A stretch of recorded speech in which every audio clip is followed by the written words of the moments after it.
Ever since I started this comic book review show, I've gotten more requests for one comic series than any other out there. And that comic is the California Raisins 3D by Blackthorn Publishing.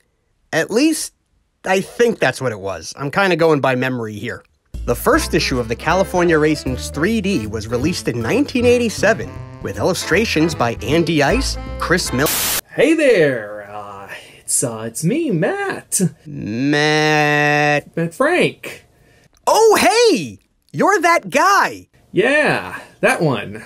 What can I do for you, Matt Frank? Yeah, I'm just, sending you a quick little message here. I'm, a big fan of Monster Buddy Island, or whatever it's called, I don't care. It's Monster Island, bud. I had heard that, you were gonna review the California Raisins? Yeah, man! It's in 3D! Look, what you should be reviewing is Godzilla Rulers of Earth, that IDW comic book series that people have been asking you to review for 2 years, which I think you should be doing. Godzilla Rulers of what now? That comic that I made. You made it? Well, me and a couple other people, but, it's a group effort. Oh, yeah! Godzilla Rulers of Earth is the third comic series in a trilogy of connected ongoing Godzilla comics by IDW. I already reviewed the first and second parts of the trilogy, Godzilla Kingdom of Monsters and Godzilla. As of this video, the third and final chapter, Rulers of Earth, is the longest-running Godzilla comic book series at 25 issues, edging out Marvel's Godzilla comic series by just 1 issue.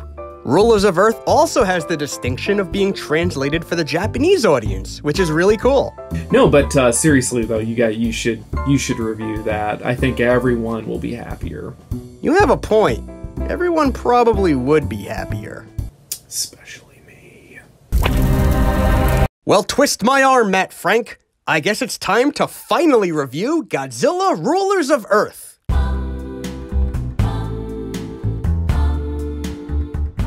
This series ran from June 2013 to July 2015. It was written by Chris Mowry, with art by Matt Frank, and the story credited to both. Jeff Zorno also contributed art, which is a great fit because both he and Matt have a very dynamic and vibrant art style that's absolutely adored by G-fans. This series is brimming with Toho monsters, many of which have never made a comic book appearance prior. Orga, Zilla, the Gargantuans, they're all here for the party.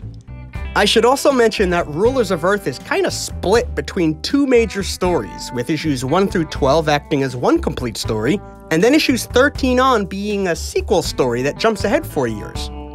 I personally prefer the second story to the first, for reasons I'll get to later.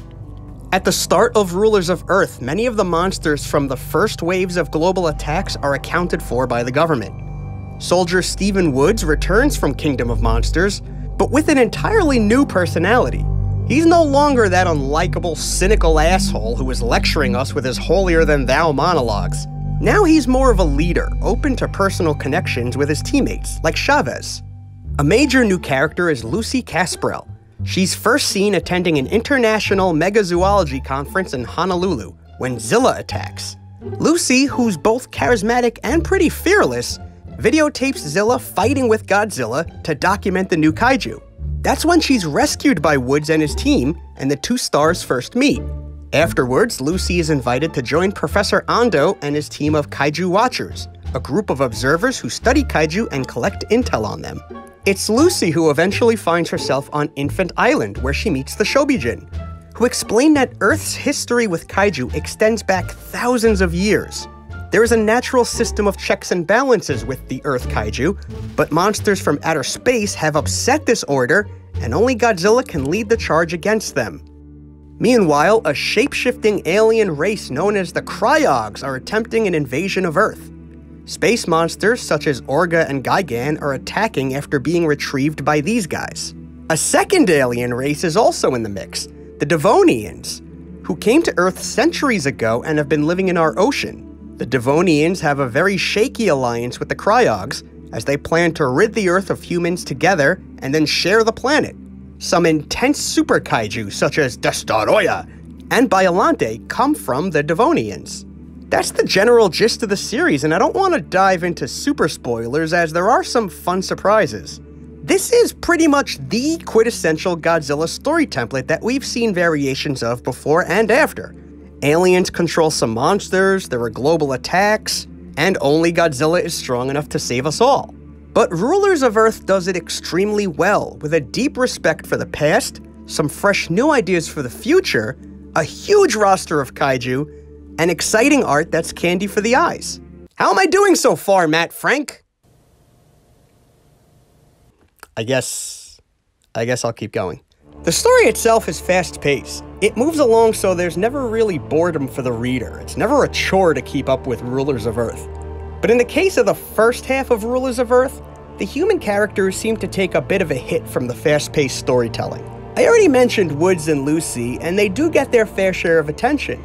Chavez and the Professor get their time to shine as well. My issue is more with the tertiary characters who get introduced and they get rushed backstories, but who then have to take a back seat for most of the series. I remember during my first read-through, I wasn't sure what new characters were worth investing in, and which were just gonna pop up to advance the plot and then quietly vanish in the background. That's really my only note that even resembles a criticism, and thankfully this is fixed in the second half of the series. After a soft reboot in issue 13, the human characters are pared down to just the ones who are really gonna matter, the ones who are gonna stay with the story from here on out.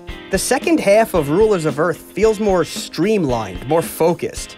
But throughout the entire series, the comic wisely invests its attention more on the monster-on-monster action. We get to see exciting matchups we've never seen before, like Jet Jaguar versus Orga, Space Godzilla versus Gigan. We get awesome maneuvers, like when Godzilla grabs Manda and uses him as a whip against other monsters. Or even better, he grabs Anguirus by the tail and uses him like a club. Or when Jet flies inside of Orga and then grows to his huge size. Now that's badass. I really appreciate this new string of combinations and fighting tactics throughout the entire series. And every issue has at least one kaiju grudge match that'll satisfy a G-fan's hunger. Right, Matt Frank?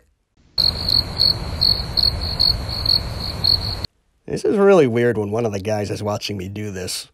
Another reason I really like the second story from issue 13 onward is because it jumps ahead 4 years. By doing this, we get a real nice look at how far this world has come since Godzilla made shore in Kingdom of Monsters issue 1, which is now roughly 10 years ago in this timeline.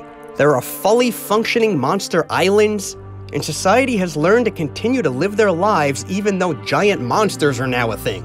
The second story in Rulers of Earth also brings the IDW trilogy full circle, with a brief return of Allie from Kingdom of Monsters, along with the return of the evil twins Mallory and Minette. I'm hesitant to talk too much about the second story in Rulers of Earth out of fear of spoiling the first story, but the basic premise has a shadowy official, along with the aforementioned evil twins, going around selling a clunkier but stronger version of Mechagodzilla to hunt kaiju. The more defenseless nations of the world are quick to buy, but Woods and his team think something's up. And eventually, there's a whole army of these tin cans, which I love, and of course, things escalate from there. And yet another cool thing about the second half of Rulers of Earth is that it introduces an original race of alien kaiju called Trilopods. These guys are no joke. They work to absorb the energy and abilities of other kaiju, with their resulting form often looking half Trilopod and half like their victim. It's really cool to see all the kaiju threatened by one common enemy. And even cooler that the creative team was able to work a completely new monster into the series. It's also great to see other kaiju, besides the likes of Godzilla and Mothra, emerge as the big saviors on the side of good. But the final war in the series, let's just say it's a G-fan's ultimate dream come to life. Again, it's just the perfect climax to the entire IDW trilogy. I'm really grateful the story was able to have this closure after so much starting and stopping and some close calls with cancellation. So how should we wrap up the IDW Godzilla trilogy? 4.5 stars! In Rulers of Earth, the creative team have delivered likable human characters, an intriguing protagonist, and enough monster mashups to satiate any appetite. And this all falls into a story template that just works and improves as the series continues. Here, Godzilla is truly the king of the monsters, If you've already read Rulers of Earth, it's worth a reread. Maybe you'll spot some of the many clever Easter eggs hidden within the pages.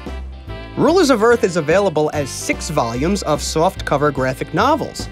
But if you're looking to buy hard copies, I recommend the 2-volume complete Rulers of Earth. The volumes split perfectly between the 2 major story arcs, making it almost like a movie and its sequel. How cool is that?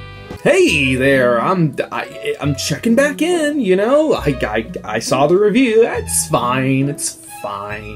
Oh, I'm glad you liked it. And I scored it a 4.5 out of 5. Not too shabby, eh? Yeah, 4.5, you know?